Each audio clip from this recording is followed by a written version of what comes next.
안녕하세요. 크립토TV입니다. 이번 시간에는 다음으로 ETF 승인될 코인은 이것입니다라고 하는 제목으로 말씀을 드려볼까 합니다.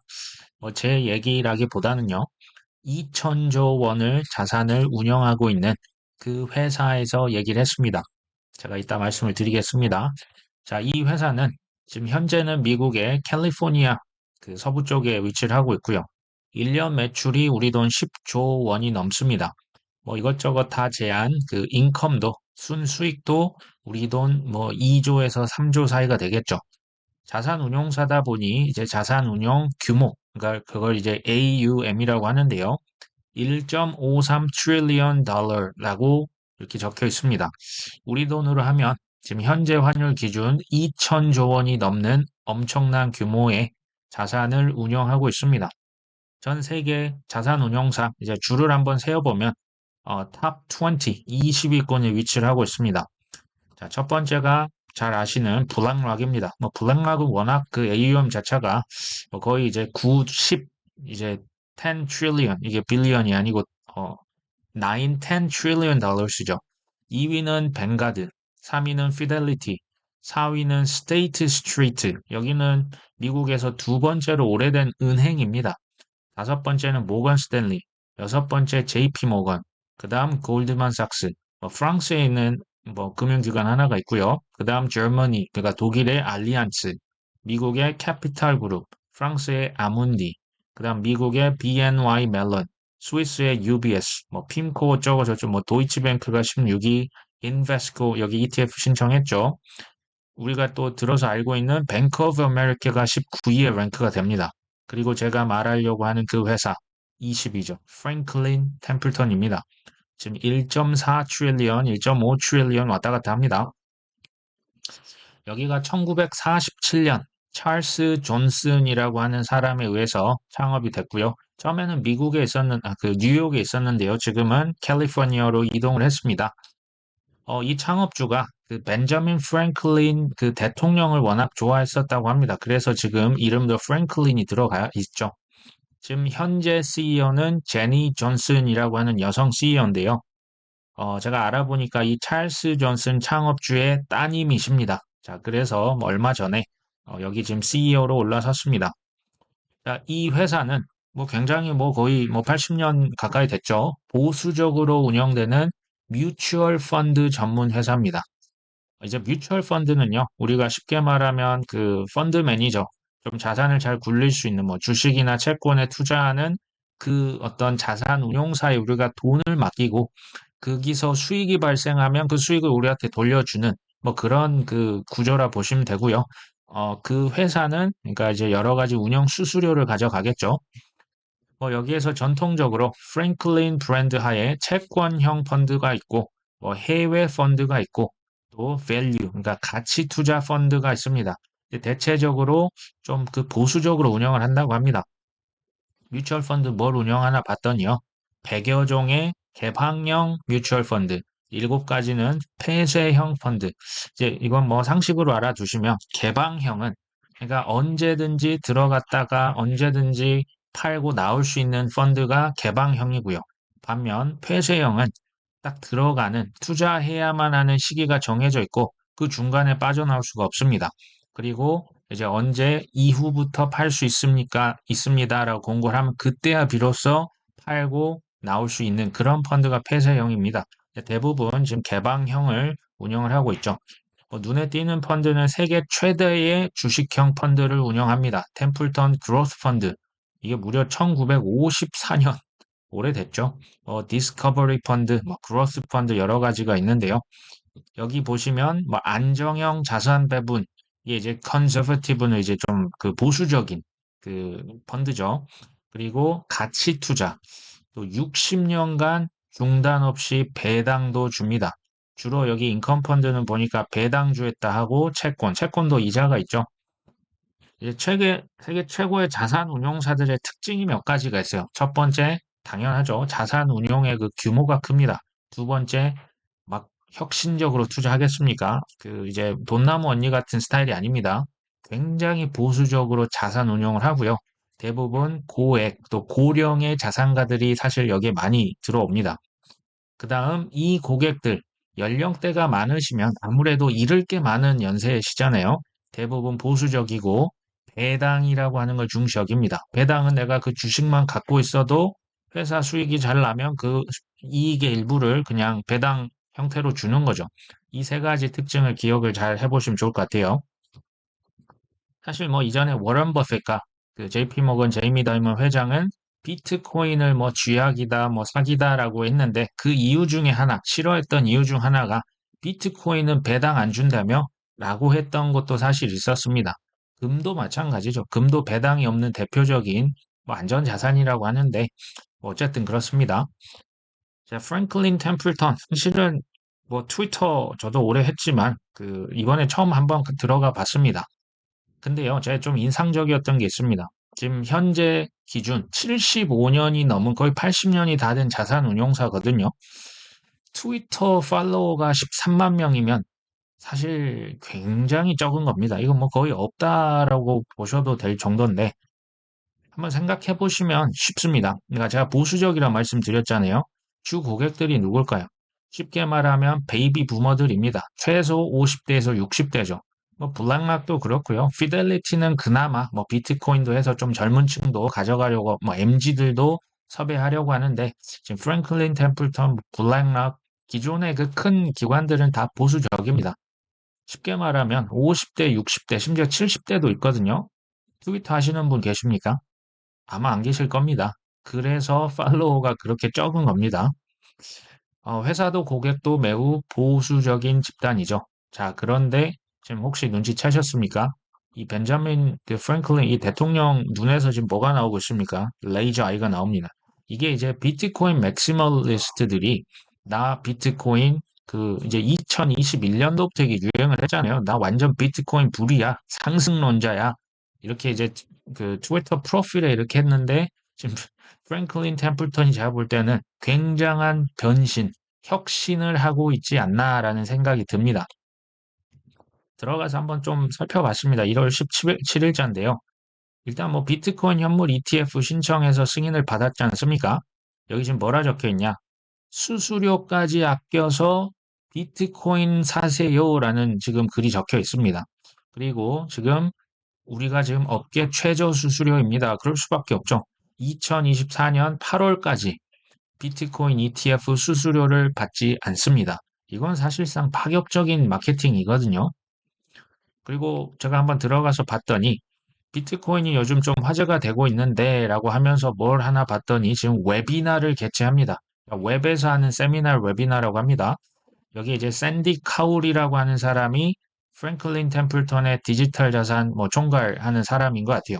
자, 이 사람이 비트코인 교육과 마케팅 교육을 하고 있죠. 근데 대상이 누굽니까? 자산 운용사 아니면 펀드 매니저들을 대상으로 지금 웨비나를 개최합니다. 비트코인을 팔겠다라는 겁니다. 그리고 얼마 전에 그 CEO가 CBOE라고 하는 그 거래소에 프랭클린 템플턴 비트코인 ETF를 상장시켰죠. 뭐 떠들썩하게 이렇게 종도 치고 이제 뭐 IPO 할 때 보통 이런 걸 많이 하잖아요. 이런 행사를 했었고요. 최근에 블룸버그 뭐 인터뷰 뭘 하나 봤더니 아까 제가 말씀드렸던 그 카울이라고 하는 디지털 자산 쪽의 총책임자가 여기 나와서 우리는 더 많은 코인 ETF를 신청할 것이다라고 얘기합니다. 이건 굉장히 공격적인 발언이거든요. 그러니까 정확히 여기서 표현이 나옵니다. 이더리움 ETF와 같은 또 다른 좋은 기회들을 우리가 찾아갈 것이다, 쫓을 것이다, 이렇게까지 표현을 합니다. 근데요, 아직 이게 지금 이더리움 현물 ETF 신청한 7개사거든요. 지금 보시면 바네크, 아크21, 해시덱스, 그레이스케일, 인베스코, 블락락 피델리티까지 총 7개가 지금 신청을 했습니다. 근데 프랭클린 템플턴 아직 이름이 없죠. 뭘까요? 아직 이더리움 현물 ETF 이거 신청도 지금 안 한 겁니다. 그러면서 나 그냥 신청할 거야 라고 지금 블룸버그에서 엄청 떠들고 있는 겁니다. 근데 한번 생각을 해봤더니 비트코인 ETF 신청했을 때도 프랭클린 템플턴은요 제일 마지막 막차 탔습니다. 이게 조금 심한 말로 하면 이거 무임승차한 거거든요. 소위 말해서 이제 그레이스케일이 그 SEC와 소송 비용으로만 우리 돈 1,000억을 넘게 썼습니다. 총대를 맨 거죠. 그레이스케일의 그 승소 판결이 없었으면 SEC 이거 시간 더 끌었을 수도 있습니다. 그리고 블랙락, 뭐 피델리티, 사실 뭐 블랙락을 제외하면 몇 번씩 다 고배를 맛봤었습니다. 근데 프랭클린 템플턴은 이거 돌아가는 그 모양새를 보니 이거 되겠는데 하고 거의 뭐 마지막에서 두 번째로 올라탔던 기억이 납니다. 뭐 서류도 제출 막 처음에 안 해가지고 계속 이렇게 백을 먹었던 기억이 있거든요. 이더리움도 제가 봤을 때 이거 조만간 신청하고 막차 타서 승인해 낼 것처럼 저한테는 이렇게 그렇게 보입니다. 앞으로 이제 이더리움 ETF에 대한 뭐 여러 가지 그 기대치가 있겠죠. 이게 이제 그 기사 중 하나인데요. 뭐 이더리움은 사실 뭐 저는 의심의 여지는 없다고 봐요. 근데 제가 말씀드렸죠. 이더리움 관련해서 퍼드 또 나옵니다. 그 예를 들면 뭐 증권이라고 했었다. 뭐 아직 소송이 끝난 게 아니다. 이게 증권이 그러니까 이런저런 퍼드 다 제가 이제 저는 노이즈라고 생각합니다. 그 다 소음이고요. 이더리움 ETF 됩니다. 자, 어찌 됐건 그 다음은 뭐가 될 거냐? 근데 지금 솔라나 ETF가 가능성 있지 않을까라는 얘기입니다. 자, SEC에서 지금 이더리움 현물 ETF를 승인한다면 또 다른 라지 캡 시가총액 큰 코인 중에 뭐 솔라나가 아마 그 다음이 되지 않겠어라고 어떤 그 애널리스트가 얘기를 한 거고요. 자, 솔라나가 비트코인, 이더리움 대비해서는 사실 뭐 굉장히 영하다. 아직 좀 어린 그 생태계인데, 그러니까 이제 기관 투자자 입장에서 보면요. 사실 비트코인도 잡코인입니다. 이제 그 정도로 보수적입니다. 그렇게 보셔야 돼요. 자, 근데 뭐 좀 주목할 만한 거는 2023년도에 성과가 좋았어. 그러니까 뭐 여러 가지 긍정적인 뉴스, 또 개발자들이 실제로 개발을 솔라나에서 굉장히 많이 합니다. 그래서 뭐 주목을 받았었지. 그래서 뭐 비트코인 작년에 155% 올랐는데요. 솔라나는 920% 올랐었습니다. 뭐 캐슬린이라고 하는 친구는 뭐 비슷한 의견입니다. 이더리움 ETF가 이제 런칭이 되면 더 많은 이제 그 크립토 자산의 ETF가 더 허용이 될 것이다. 이게 이제 그 좀 시가총액, 그러니까 좀 높은 친구들 위주로 되지 않을까, 뭐 이렇게 보고 있는데요.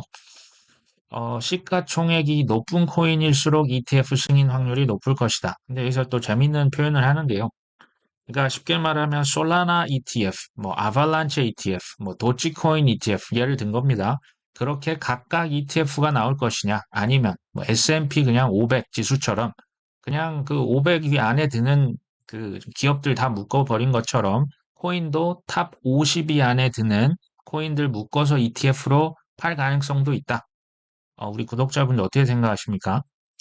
저 같은 경우는 둘 다 나올 거라고 봅니다. 그러니까 뭐 솔라나 ETF, 뭐 나중에 뭐 언젠가 XRP도 나올 수 있다고 봅니다. 뭐 이제 탑 10 안에 있는 탑 20 안에 있는 시총 높은 뭐 체인링크 ETF, 아발란체 ETF. 자, 이런 것도 나오지만 묶음도 나올 것 같아요. 탑 10 코인 ETF, 탑 20 뭐 ETF. 그리고 뭐 각종 레버리지, 그러니까 뭐 롱이냐 숏이냐, 뭐 마이너스 2배, 뭐 마이너스 3배, 마이너스 1.5배 여러 가지가 나오거든요. 여러 가지 파생 상품 ETF도 나올 것이다. 그 이유를 저는 이렇게 봅니다. 그러니까 어디에서 지금 큰 수익이 발생할지 모르고요. 사람마다 이 애플타이가 그 식성이 다르잖아요. 기호도 다르고 판매를 좀 다각화하지 않을까라는 예측을 해봅니다. 이건 뭐 1월 18일자 기사입니다. 세 가지 이유. 솔라나 가격이 3월 달까지 뭐 200달러면 우리 돈 뭐 26만 원, 뭐 7만 원까지 가는 뭐 큰 돈이죠. 이게 이제 뭐 비트코인 ETF가 승인이 됐었다. 근데 여기서 프랭클린 템플턴 이게 뭐 그 트릴리언 달러 이게 우리 돈 2천조 원이라 말씀드렸죠. 거기에서 지금 불을 지폈다. 지금 뭐라고 했냐? 그 솔라나 블록체인을 극찬을 한 겁니다. 그 여러 가지 그 성과가 있었는데 뭐 디파이, 인프라, 또 NFT 혁신, 밈코인 뭐 하나 빠진 게 없더라. 그러면서 엄청 칭찬을 한 겁니다. 자, 솔라나가 아까 또 이제 디파이, 인프라, NFT, 밈코인 뭐 최근 들어 뭐 봉크 코인이 엄청나게 사실 올랐었잖아요. 그러니까 극찬을 했었고요. 제가 또 한번 그 트위터 직접 가봤습니다. 야나톨리 그 솔라나 CEO의 비전에 감탄했다. 두 번째, 강력한 솔라나의 활용 사례가 눈에 띈다. 그러면서 구체적으로 언급을 하죠.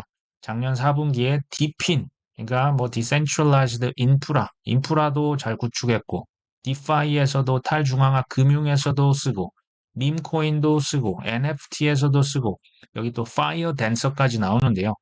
파이어 댄서는 뭐 쉽게 말씀드리면 지금도 사실 솔라나 굉장히 빠른데요. 1초에 그 테스트를 해봤더니 100만 건을 넘게 처리를 했었습니다.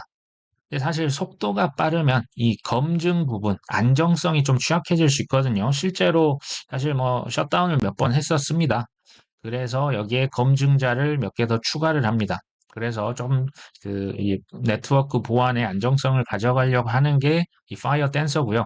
이게 현재는 테스트넷을 운영 중에 있습니다. 자리 잡으려면 뭐 올해 한 하반기 정도 되어야 되지 않을까. 이게 만약 진짜 구현이 되면요.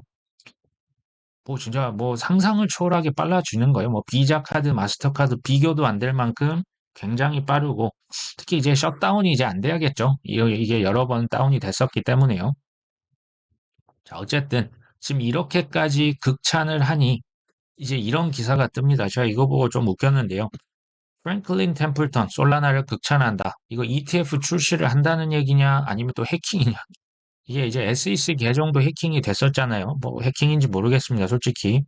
FT 프랭클린 템플턴 계정도 이거 해킹된 거 아니야? 지금 이런 기사입니다. 이게 솔라나를 호평하자 솔라나 현물 ETF를 준비 중이라는 추측이 제기가 됐었다.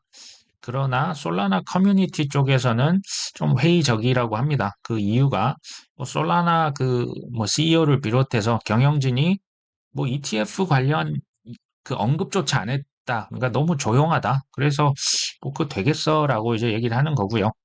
뭐 또 렉스라고 하는 사람은 이게 그 SEC가 솔라나 그때 증권으로 분류했었잖아라고 얘기를 했습니다. 뭐 사실입니다. 그리고 이제 그 해킹 가능성을 이제 의심을 했었는데, 솔직히 이거 저도 그 의심이 제가 이따 말씀을 드릴 겁니다. 근데 너무 코인을 찬양을 해놨어요. 그러니까 이거 해킹이다 의심을 받을 법합니다. 근데 이게 해킹이 아니에요. 왜냐하면 이게 며칠이 지났는데 소위 말해서 삭제가 되지 않았습니다. 이따 말씀드릴 겁니다. 근데 이제 지난 6월이었어요. 작년 6월에 코인 20종을 다 미등록 증권이야 하면서 SEC가 바이낸스와 그 이제 코인베이스를 고소를 했었잖아요.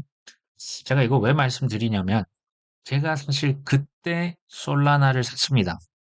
그때 솔라나가 제가 한 2만 원대부터 하여튼 계속 샀고요. 한 3만 원 넘어가면서 너무 비싸서 이제 안 샀던 걸로 기억을 합니다. 이걸 제가 왜 말씀드릴까요? 지금 이제 뭐 가격이 조정을 겪고 재미가 없잖아요.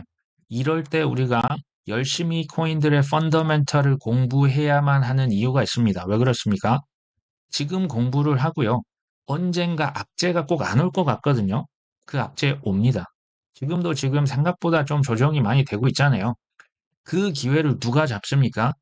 준비된 자만 잡습니다. 현금도 공부만 많이 하면 뭐합니까? 돈이 없는데. 공부도 많이 하고요. 현금도 많이 어느 정도. 근데 이제 뭐 없으면 그냥 되는 대로 살 수가 있겠죠. 이게 쉽지 않다는 얘기죠. 이제 보통은 이제 가격이 막 오르고 막 들썩들썩 할 때 막 그냥 어디 쌈짓돈 그냥 다 이렇게 사고 싶은 마음이 있지만 자, 우리가 이제 사실 돈을 크게 벌려면 저렴할 때 사야 되는 거 잘 알고 계시겠죠?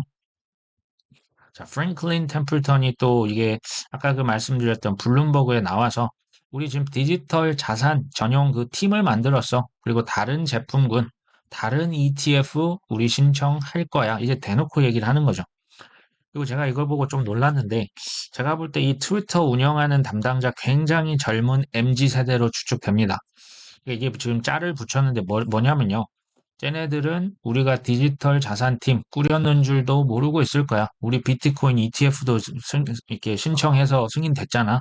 우리 그 트위터 계정, 디지털 자산 팀, 트위터 계정 팔로우만 하면 되는데, 바보들. 뭐 이런 이제, 나름 뭐 농담일까요? 뭐 그런 것을 이렇게 게시를 했었고요. 자, 이건 뭐냐면, 이제 60대 40 플러스 BTC. 이것만 보면 이제 무슨 말인지 아실까요? 쉽게 말씀드리면 지난 뭐 50년간 이상 소위 기관 투자자들 포트폴리오의 정석이 뭐였습니까? 주식 60%, 채권 40%, 주식이 성장성이죠. 채권은 안정성입니다. 오히려 하락할 때도 이자를 꼬박꼬박 받죠. 자, 이게 어떻게 보면 포트폴리오의 정석이었습니다. 이게 이제 성장성도 가져가면서 안정성도 가져가는 불문율이었어요. 자, 여기에 뭘 더하라? 비트코인만 추가하면 완벽 그 잡채다. 지금 이 얘기를 하고 있는 거예요. 포트폴리오 이것보다 더 완벽할 수 없다. 비트코인 사라는 얘기입니다. 자, 프라이빗 블록체인은 이게 좀 말이 어려운데요. 그 중개자들의 뭐 또 다른 형태다. 이걸 제가 쉽게 의역을 하겠습니다. 프라이빗 블록체인, 퍼블릭 블록체인 두 개가 있잖아요. 프라이빗은 이제 그룹 웨어입니다. 어떤 한 회사 내에서만 빠르고 편하게 쓸 수 있는 거고, 퍼블릭 블록체인은 인터넷 같은 거예요. 그러니까 세계 어디든 그 누구랑 뭐 회사건 다른 나라 사람 마음대로 쓸 수 있는 인터넷처럼 쓰는 겁니다. 근데 프라이빗 블록체인을 중개자가 있기 때문에 이건 탈중앙화가 아니다. 사실 이거 그러면 가짜다라는 이제 그런 류의 지금 멘트를 한 겁니다. 자, 퍼블릭 블록체인은 이게 탈중앙화. 이게 세계 널리 이렇게 퍼져 있잖아요. 그 중앙화가 아니니까 이게 진짜라니까 지금 이런 얘기를 하는 거예요. 생각보다 이 담당자의 블록체인에 대한 이해가 상당히 높다는 걸 알 수가 있죠. 제가 이걸 다 한번 가서 봤는데요. 크립토에서 투기는 당연한 거야. 이거 버그 아니야. 실수 아니야. 자, 이런 얘기를 썼고요. 비트코인에서 오디너스, 그 NFT 프로젝트죠. 레이어 2, 이거 무시하면 안 돼. 왜냐하면 비트코인의 경제적 보안 이슈를 해결할 수가 있고, 두 번째, 비트코인 자체의 활용 가치를 엄청 올려줄 수 있거든. 이거 무시하면 안 돼. 상당히 제가 보니까요, 이 엄청난 연구가 이미 됐고요. 이제 그 연구가 이미 다 끝나서 행동에 옮기는 단계에 이미 온 겁니다. 이제 그 인터넷이 예전에 그 정보를 하나하나 이렇게 추가를 하고 연결을 직접 시켰던 것과 마찬가지로 지금 크립토, 이 코인에 관련해서 우리가 지금 배우고 있다. 인터랙트, 그냥 뭐 이렇게 상호작용을 하고 있는데 개선하고 있다. 우리가 참여하고 개발을 할 것인데 지금 우리가 뭘 가지고 있냐? 첫 번째, 비트코인 ETF 승인해서 가지고 있죠. 두 번째, 크립토 인베스트먼트, 그러니까 투자 팀이 있답니다. 그 별도의 코인 팀이 있고요. 세 번째, 블록체인을 그 거래를 검증하는 그 이제 밸리데이터 그를 실제로 하고 있습니다. 거래 검증에 참여하고 있다. 네 번째, 이거 들어보셨죠? 토크나이즈드 리얼 월드 에셋. 자산 토큰화도 우리 활용하고 있어. 지금 이렇게 어떻게 보면 플렉스를 한 겁니다. 자랑을 하는 거죠. 그리고 블록체인 수수료 성과 점점 활용 사례 급성장할 거야. 이게 believe라는 표현을 씁니다. 블록체인은 엄청나게 급성장할 것이다. 자, 그 모든 혜택이 근데 누구에게로 갈 것이다? 사용자에게로 갈 것이다. 라고까지 지금 이미 다 알고 있죠. 그 다음 비트코인, 이더리움 이거 중요합니다. 집중하셔야 돼요. 자, 비트코인, 이더리움, 솔라나를 제외한 레이어 1 블록체인 플랫폼 코인이 엄청난 포텐셜이 있다. 지금 이 얘기를 합니다. 우리는 계속해서 그들을 서포트하고 모니터하고 개발하고 참여할 것이다. 힘을 보탤 것이다. 이게 뭘까요? 이 정도면 거의 폭탄 발언입니다. 그래서 이거 해킹된 거 아니야? 제 이해가 됩니다. 이 정도면요. 완전 이거 칭코인을 넘어서 거의 코인 고인물 수준의 그리고 이제 사실 자금력도 있잖아요. 이건 좀 심각한 일로 제가 받아들일 수가 있겠더라고요. 자, 비트와 이더와 솔라나를 제외한 레이어 1까지도 내가 지원하겠다. 제가 이거 요약합니다. 자, 그 해석을 하면요. 그 코인 ETF나 신청해서 이거 팔아먹겠다는 얘기입니다. 솔라나 당연히 그 다음 수순이고 그 다음 레이어 1 이따 말씀드립니다. 두 번째, 코인 팀의 인적, 물적 자원을 배분할 것이다.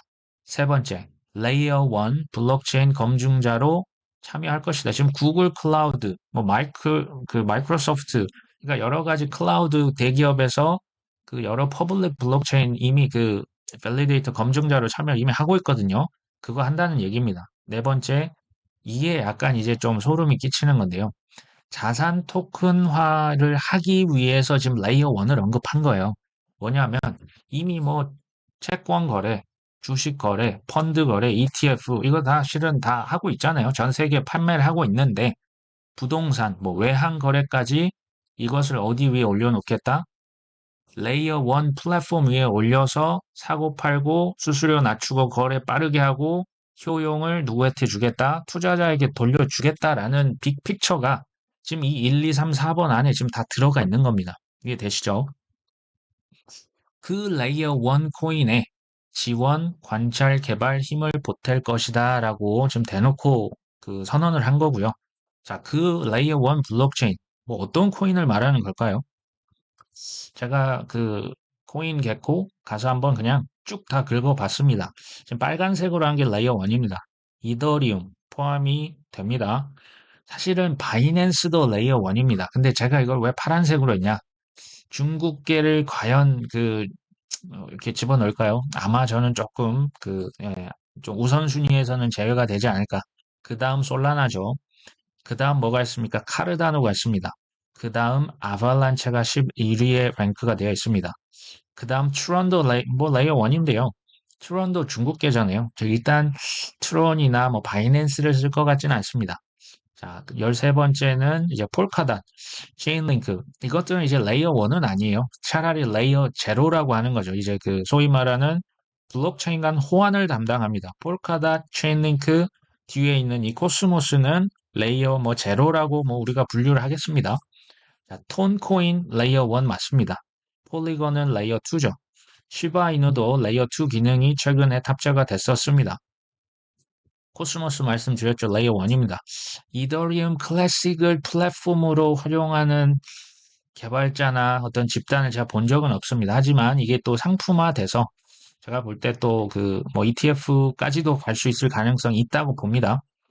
자, 옵티미즘은 뭐 레이어 2잖아요. 그 다음 앱토스는 레이어 1입니다. 니어 프로토콜도 레이어 1이죠. 이제 제가 한 30위권까지 지금 이렇게 코인을 체크를 해봤는데 이 중에서 레이어 1만 꼽아보면 이렇습니다. 이더리움, 바이낸스, 솔라나, 카르다노, 아발란체, 스론, 톤, 이건 코스모스죠. 그 앱토스, 니어 프로토콜 이렇게 있습니다. 뭐 제가 좋아하는 프로토콜 코인이긴 하지만 레이어 1이 아니기 때문에 제가 이렇게 지금 뭐 대충 했습니다. 이런 이게 폴카다, 체인링크, 폴리건, 시바이누, 뭐 옵티미즘은 레이어 1은 아닙니다. 뭐 어찌됐건 여기서 이제 저의 사실 추측이죠. 이게 뭐 무조건 맞다는 보장은 없습니다. 근데 월가의 픽은 이더리움 제가 볼 때 그 다음입니다. 그 다음 뭘까요? 솔라나입니다. 그 다음 솔라나고요. 그 다음 뭘까요? 저는 아발란체라고 봅니다. 그러니까 이제 이더리움 당연히 처음에 투자하면 비트코인부터 사듯이 이제 이게 공통점이 있어요. 왜 레이어 1을 이렇게 콕 집어서 언급했다고요? 자산 토큰화를 하려면 플랫폼 위에 얹어서 왔다 갔다 해야 됩니다. 그게 사실 레이어 1도 있고 레이어 2도 있는데요. 저기 그 큰 뭐 전통 금융에서는 제가 보니까 그 아발란체 사실 그 JP 모건이 이미 그 디파이 실험을 했었잖아요. 그러니까 좀 검증이 어느 정도 좀 된 안전한 그러니까 이게 실수가 있으면 안 되지 않습니까? 거래 그 한두 푼이 아닙니다. 그래서 이더리움, 솔라나, 아발란체까지는 그들의 레이더망에 저는 들어갈 수 있고 사실상 이미 좀 어느 정도 눈도장을 찍었다라는 생각이 듭니다. 이제 아발란체 그 투자자, 물론 중국계 투자자들 많이 있습니다. 근데 그럼에도 뭐 안드레슨 호로이츠, 뭐 갤럭시 디지털 보시면 뭐 그러니까 미국계 회사들이 좀 더 많습니다. 여기에 이제 뭐 가격이 현재 조금 좀 이렇게 조정을 받고 있잖아요. 뭐 하루에도 10%씩 좀 떨어지고 있지만 여기 보시면 그 가격, ICO 가격을 보면 사실 사기 싫어지긴 합니다. 이게 뭐 2020년, 뭐 19년도 뭐 0.5면 이게 뭐 우리 돈 600원에 샀다는 얘기거든요. 지금 이 하락장 가격에, 뭐 하락장은 아니고 조정이죠. 조정 가격에 이미 300배 수익을 거두고 있습니다. 어마어마합니다. 근데 이게 좋은 코인인 거 알겠는데 이거 좀 너무 비싸다. 자, 그런 분들을 위해서 이게 또 공부를 한번 해보시라는 차원에서 말씀드립니다. 아까 언급이 됐었던 니어 프로토콜이라는 게 또 있습니다. 이게 이제 샤딩 기술을 이용해서 굉장히 빠른 그 속도를 자랑하고요. 좀 개발자들의 친화적인 프로토콜, 이제 Proof of Stake 이제 퍼블릭 블록체인으로 운영이 되는데요. 이 2020년도 8월 달에 이렇게 자금 모집을 했었죠. 니어 프로토콜의 그 소위 투자자들도 굉장히 화려합니다. 여기 보시면 A16Z 그 안드리슨 호로이츠도 있고요. 뭐 일렉트릭 캐피털, 코인베이스 벤처스, 뭐 판테라 캐피탈, 뭐 바이두 벤처스에서도 투자를 했네요. 그러니까 뭐 에링턴 캐피털, 뭐 눈에 띄는 뭐 소위 말하는 뭐 실리콘밸리 유명한 미국의 투자자들이 많이 투자를 니어 프로토콜에 했습니다. 어, 여기가 이제 그 ICO 대비했을 때 수익률, 아까 보니까 뭐 300배, 심지어 뭐 400배, 4만 프로까지 갔던 걸 봤거든요. 그게 이제 아발란체였습니다. 이게 뭐 아발란체 좋은데 너무 비싸다 싶은 분들은 뭐 니오 프로토콜도 한번 생각을 해보시고 고민을 한번 그 공부를 해보시면 좋을 것 같아요. ICO 가격 지금 대비 한 6배 정도 이렇게 올랐는데요. 뭐 최소한 뭐 300배, 400배는 아니니까요. 그럼에도 불구하고 자 월가 전통 금융에서 자 이더리움의 선택 확률 매우 높습니다. 그 다음 뭐라고요? 솔라나입니다. 솔라나 다음 뭐가 될까요? 아발란체일 확률이 높습니다. 그러니까 좀 더 이렇게 시가총액이 높을수록 가격이 높을수록 좀 더 선택 대량 채택의 가능성이 높죠. 근데 이제 가격이 좀 높아 있을 확률이 있죠. 하여튼 괜찮은 것 같아요. 아발란체도 괜찮고 솔라나도 괜찮은데 좀 비싸다 싶으면 저평가된 코인을 나만의 기준으로 이걸 파야죠. 파셔야 됩니다. 제가 얘기했다고 바로 사시면 안 되고요. 아, 이런 부분이 뭐 투자는 누가 했고 사람들에게 어떤 평을 받고 있고 대형 기관들의 채택을 받고 있나 이런 것들 좀 꼼꼼히 보시면 좋을 것 같아요. 대량 채택의 가능성은 좀 더 낮지만 상대적으로 저평가된 코인을 발견을 해보시면 좋겠죠.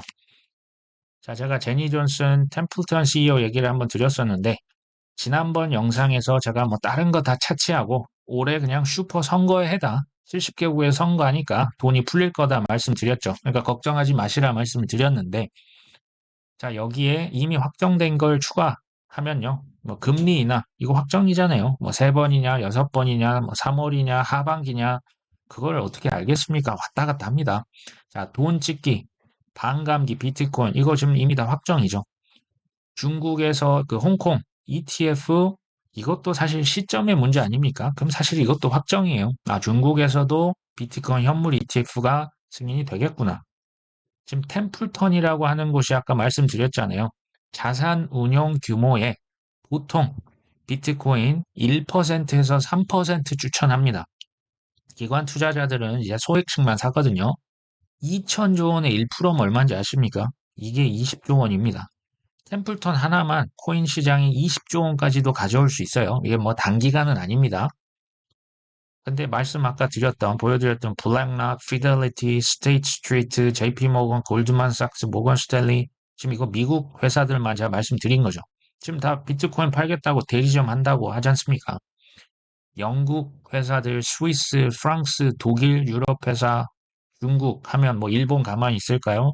인도 가만히 있지 않을 겁니다. 자, 동남아시아, 중동은 또 오일mon이 얼마나 많습니까? 뭐 러시아, 브라질, 저기 뭐 아르헨티나 할 것 없이 그러니까 투자가 지금 어떻게 하냐? 뭐 쉽진 않지만 이게 제일 심플하면서도 간단한 거예요.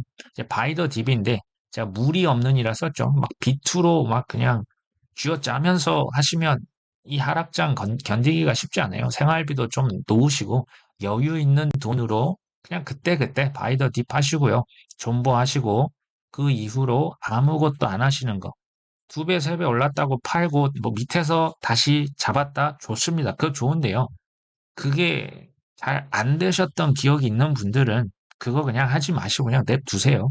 그냥 아무것도 안 하고 뭐 2, 3배 올랐다가 또 마이너스 한 40% 갔다가 또 엄청나게 또 시간 지나면 오를 겁니다. 괜찮은 코인이라면요. 태풍이 불면 제가 돼지도 날 수 있다 말씀드린 바가 있습니다. 저는요, 이게 우리 같은 일반인들이 상위 2%갈 수 있는 사실상 유일한 방법이라고 생각이 됩니다. 자, 뭐 태풍이라고 하는 건 그거죠.